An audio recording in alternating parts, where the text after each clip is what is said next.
These two versions of the LeBron James Fleer Ultra rookie card are sometimes labeled identically by PSA. Today we're going to break down the differences between the two cards and why you shouldn't blindly follow the PSA label and comp sales for these cards. The Lucky 13 SP, numbered out of 500, is a pack-pulled card. It has Lucky 13 text, black and white name and team ovals, and a darker background. The Hummer H2 version was packaged with a toy.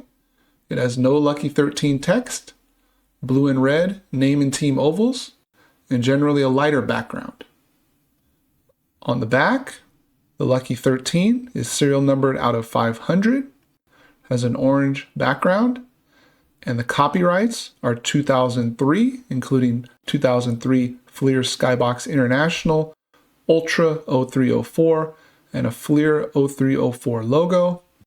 The Hummer H2 version has no serial numbering, red and navy blue background, 2004 copyrights, including Fleer Collectibles, as well as a Fleer Collectibles logo.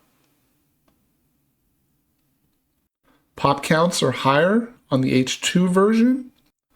The Lucky 13 is actually serial numbered out of 500, while the PSA 8 of the H2 version has more than 500 copies alone.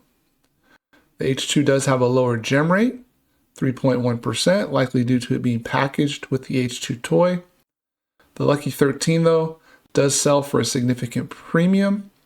I could not find a recent Lucky 13 PSA 9 sale, but even a PSA 8 Lucky 13 sold for $699, which is significantly more than even a PSA 9 copy of the H2, despite being a full grade lower.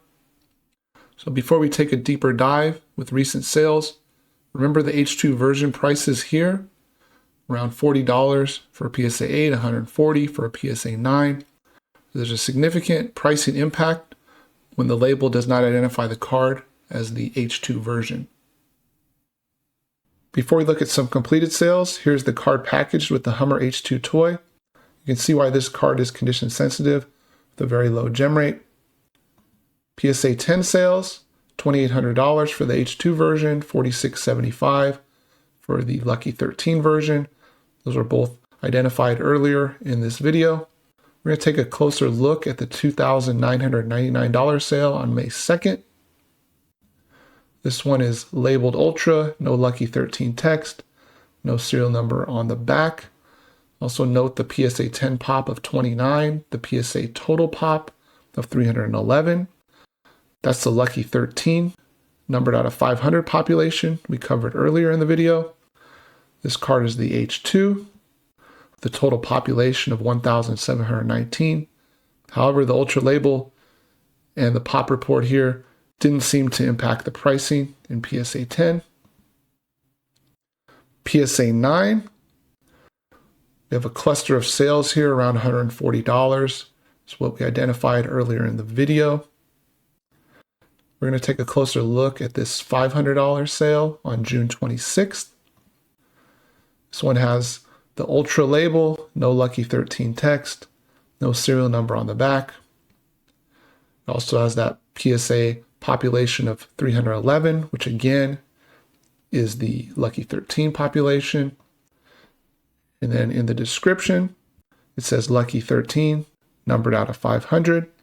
Not sure if the buyer believed they were getting the Lucky 13 numbered out of 500 or if they knew they were buying the H2 version.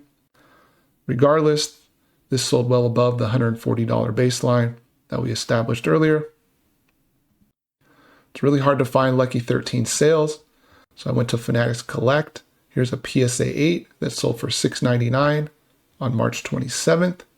Has the Lucky 13 on the front, serial number on the back, also the Ultra label. Then for PSA 8, if you recall, we established a baseline of $40. You can see it with the auction sales here. The other higher sales here are all Ultra labeled sales. You can also see these numbered out of 500. Also are similar to the one we're going to look at. We're going to look at the one at $350 that sold on June 26th.